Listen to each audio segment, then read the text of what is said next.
I read 7 productivity books in 3 months. Most of it was recycled fluff, but 20 things actually changed how I work. And I'm betting you've never heard half of them. Here they are, in order of how much they wrecked my old habits. Banks studied Darwin, Dickens, and Stephen King. They all worked 4 focused hours a day. 4.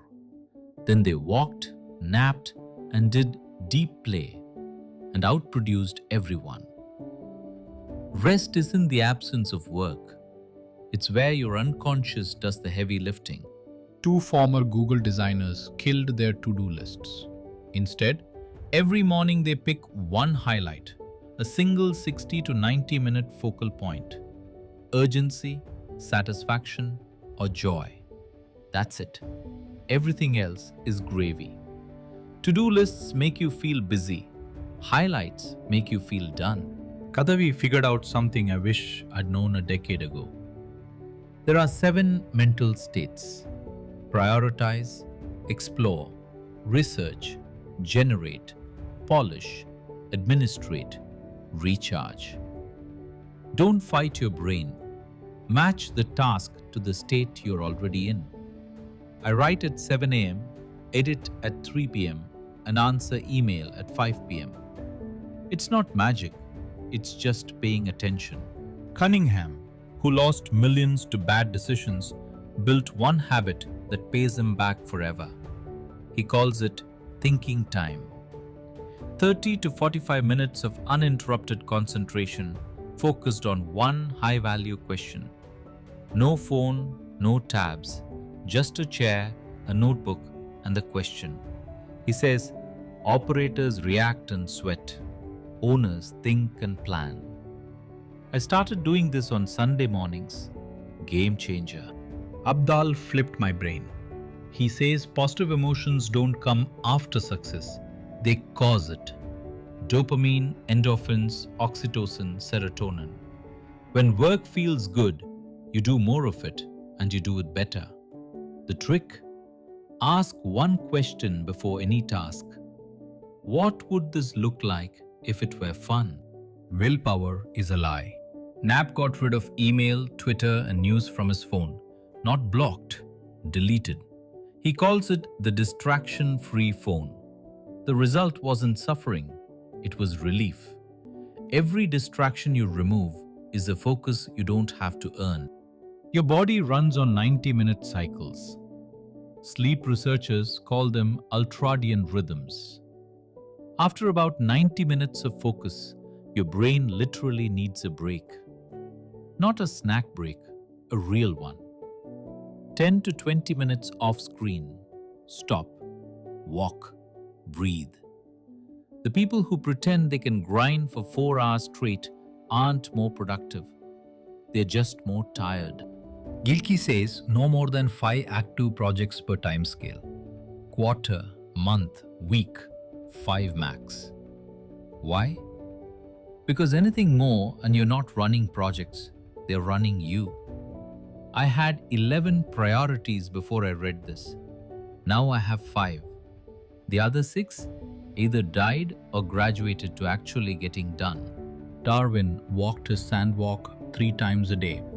Steve Jobs walked meetings. Why? Because walking activates the default mode network in your brain, the part that connects ideas across distant memories. You don't need a gym, you need a sidewalk.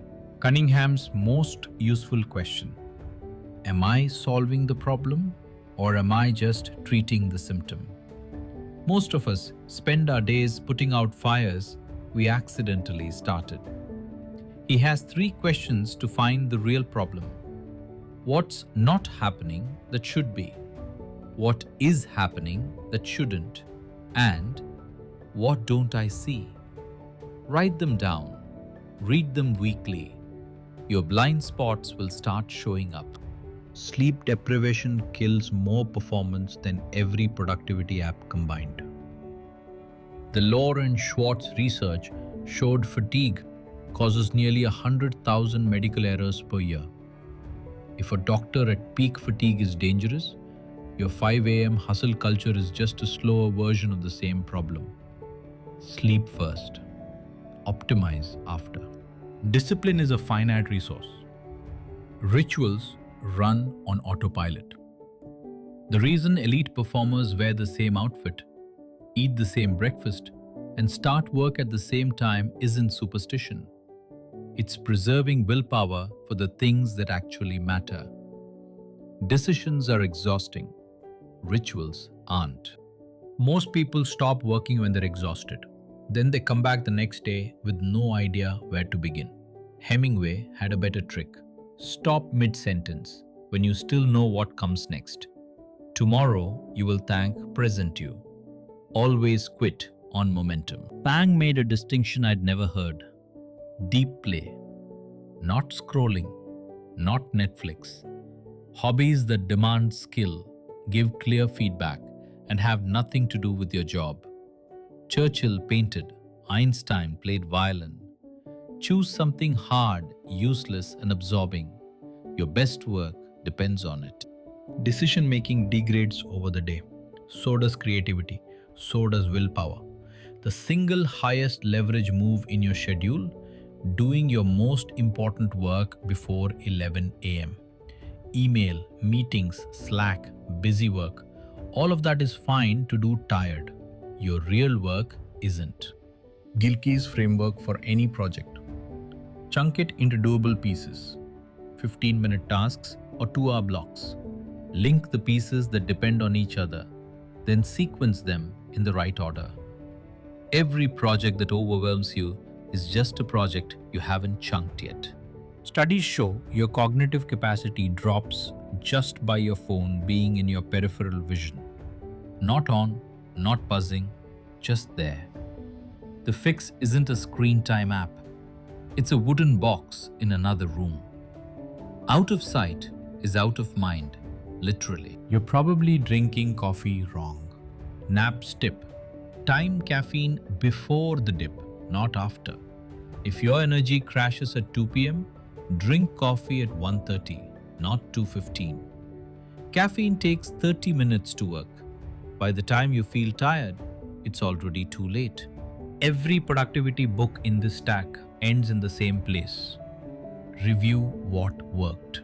Not in some elaborate journaling ritual. Just 3 lines at the end of the day. What did I focus on? What got in the way? What's tomorrow's highlight?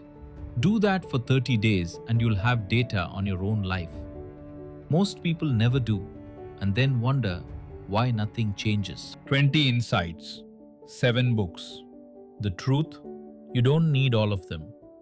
Pick the one that bothered you the most, the one you keep arguing with in your head, and try it for a week.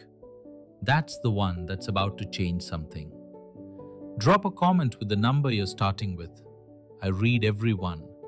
And if this saved you 20 hours of reading, hit subscribe. There's 8 more book breakdowns coming this month.